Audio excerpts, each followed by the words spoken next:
Welcome to my channel Kathavadati. कहानी अच्छी लगे तो like subscribe share and comment जरूर करें। अनंत अंतरा को एकटक देख रहा था, शायद जवाब की प्रतीक्षा में व्याकुल हो रहा था। आज वह अंतरा से जवाब पाने में बहुत उत्सुक था। तो आपने मेरे प्रपोजल पर दोबारा सोचा कि नहीं? अनंत को ऐसा बोलते हुए थोड़ा डर लग रहा था। पता नहीं अंतरा उसकी बात का क्या मतलब निकालेगी। आज अनंत अंतरा से अपने दिल की बात कहना चाहता था।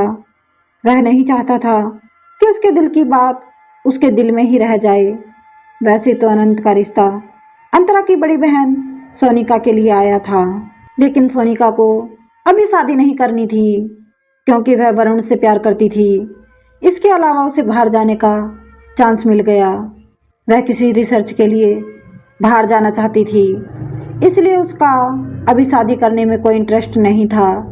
इधर सोनिका के माता पिता दुनियादारी को देखते हुए और कुछ अपनी बेटी के मना करने पर थोड़ी शर्मिंदगी की वजह से सोनिका के माता पिता चाहते थे कि सोनिका के लिए रिश्ते की जगह अब अंतरा का रिश्ता हो जाए। इससे लड़के वालों को भी तसल्ली हो जाएगी और सोनिका के लिए खोजा हुआ बसा बसाया घर और इतना अच्छा दूल्हा भी कहीं नहीं जाएगा। अनंत, तुम एक काम करो, 2-3 बार अंतरा से मिलो और उसे समझाने की कोशिश करो। अच्छी तरह से उसे अपनी आदतों के बारे में बता देना और फिर हम तुम दोनों की शादी कर देंगे, क्योंकि अनंत का परिवार बहुत अच्छा है। और अगर अभी सोनिका शादी नहीं करना चाहती तो कोई बात नहीं, हम अंतरा की शादी अनंत से करवा देंगे। जैसे मुझे लगा कि अनंत और सोनिका दोनों के स्वभाव भी आपस में नहीं मिलते। सोनिका के पापा कह रहे थे कि वह लोग अंतरा की शादी अनंत से करा देंगे। घर आए इतने अच्छे रिश्ते को छोड़ना सही नहीं होगा। मुझे भी यही सही लग रहा है। माँ के ऐसा कहने पर अनंत जब अंतरा से मिला तो उसे लगने लगा कि उसकी और अंतरा की चॉइस बहुत मिलती है। लेकिन अगर वह ऐसा कुछ भी बोलता तो अंतरा को बहुत बुरा लगता। वह एक प्रगतिशील विचारों वाली लड़की थी और उसने पहले ही साफ साफ अनंत से कह दिया था कि अगर दीदी के लिए अनंत जी को देखा गया था और दीदी किसी और से प्यार करती है तो इसका मतलब यह नहीं कि मैं किसी भी लड़के से शादी कर लूँगी। पहले मैं उस लड़के को जानूंगी, समझूंगी, तब सोचूंगी अपना जीवन साथी बनाना है कि नहीं। मेरे लिए किसी भी रिश्ते के लिए सबसे पहले प्यार होना ज़रूरी है। मैं ऐसे किसी से भी शादी नहीं कर सकती। मेरे मम्मी पापा तो थोड़े पुराने ख्यालात के हैं। उनको लगता है लड़का अच्छा कमाता है, परिवार अच्छा है, लड़की की शादी कर दो। लेकिन मैं यह मानती हूँ कि पहले लड़के लड़की की पसंद मिलनी चाहिए। उनको एक दूसरे के लिए फीलिंग होनी चाहिए, नहीं तो शादी का क्या मतलब है। बड़ों की यही बात बहुत अच्छी लगी थी। उसके ऑफिस से अंतरा का ऑफिस ज़्यादा दूर नहीं था। बीच में कभी कभी उनकी बात हो जाती थी। कभी अनंत अंतरा के साथ कॉफ़ी पीने भी जाने लगा था। इससे ज़्यादा उनकी जान पहचान अभी नहीं हुई थी। दोनों के घर वालों के लिए, दोनों के घर वालों के सामने सब कुछ एकदम साफ था कि अगर सोनिका की शादी वरुण से नहीं हुई तो अंतरा की शादी भी अनंत से नहीं होगी, क्योंकि अंतरा अभी अपना करियर बनाने में ज़्यादा बिजी है। लेकिन यहाँ एक बड़ी गड़बड़ हो गई थी। जब अनंत के मन में अंतरा को लेकर फीलिंग आ गई थी, मैं उसे बहुत पसंद करने लगा था। उसे एक तरह से कहा जाए तो उसे अंतरा के विचारों और उसकी पूरी खासियत से प्यार हो गया था। लेकिन अंतरा को कहने से डर रहा था। इधर जिंदगी को अपनी शर्तों पर जीने वाली अंतरा, जिसके नाक पर हमेशा गुस्सा रहता था, उस नकचढ़ी को भी अनंत बहुत अच्छा लगने लगा था।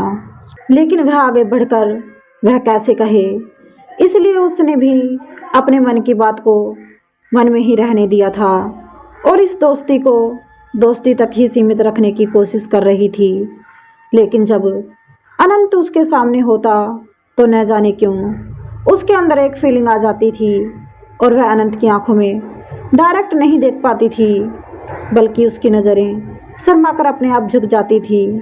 अनंत भी अब यह समझने लगा था कि अंतरा उसे पसंद करने लगी है, लेकिन पहल कौन करे। सही मायने में कहा जाए तो अनंत के मन में यही बात आती थी, लेकिन बिल्ली के गले में घंटी कौन बांधे, इस नकचड़ी लड़की का भरोसा नहीं, कहीं पलट के ना कह दिया तो फिर से हाँ कराना मुश्किल होगा। उस दिन अंतरा के ऑफिस में फंक्शन था और ऑफिस से निकलते हुए उसे काफ़ी देर हो गई थी। आज उसने शॉर्ट ड्रेस भी पहना हुआ था और वक्त इतना ज़्यादा हो गया कि कोई वाहन मिलना भी मुश्किल था। ऑटो वगैरह भी बंद हो गए थे। सुबह तो अपनी एक सहेली के साथ आ गई थी, अब जाते हुए उसे समझ नहीं आ रहा था और उसकी सहेली का बच्चा बीमार था, इसलिए वह जल्दी ही चली गई थी। अब अंतरा सोच ही रही थी कि घर कैसे जाए कि उसे अचानक अनंत का ख्याल आया। उसने अनंत को फ़ोन किया तो अनंत तुरंत आ गया और अंतरा को घर तक छोड़ने चल दिया। रास्ते में हल्की फुल्की बातें करते जा रहे थे। उस रात अंतरा बहुत खूबसूरत लग रही थी। आज अनंत को एक अच्छा मौका मिला था अपने दिल की बात कहने का, लेकिन उसे कहना मुश्किल हो रहा था।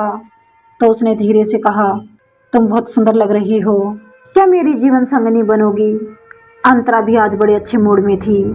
उसके प्रमोशन के चांसेस बहुत हैं, इसलिए उसके मन ही मन में आज बहुत सारी उम्मीदें और भविष्य के सुनहरे सपने थे। उसने अनंत की बात पर कह दिया, अरे रहने दो, तुम क्या ही कहोगे, तुम में तो हिम्मत ही नहीं है। 4 महीने से हम मिल रहे हैं, बात कर रहे हैं, लेकिन तुम्हारी आज तक हिम्मत नहीं पड़ी। अब हिम्मत कहाँ से आ गई? अंतरा के इतने कहते ही अनंत ने कहा, तुम्हारे डर से नहीं कह पा रहा था, पता नहीं कब से मेरे मन में तुम्हारे लिए प्यार आ गया है।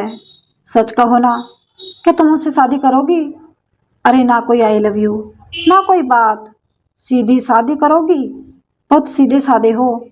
उसके बाद तो अंतरा ने बिना कुछ कहे ही सब कुछ कह दिया था। आगे अनंत को ज़्यादा तैयारी नहीं करनी थी, क्योंकि घर वाले तो तैयार थे ही। दोनों के परिवार में सब खुश थे। आखिर सब जो चाहते थे फाइनली वही हो रहा था। लेकिन इसमें अंतरा और अनंत की रजामंदी भी शामिल थी और दोनों के दिलों में एक दूसरे के लिए प्यार भी था। तो घर वालों की मर्जी से ही दोनों की शादी हो गई।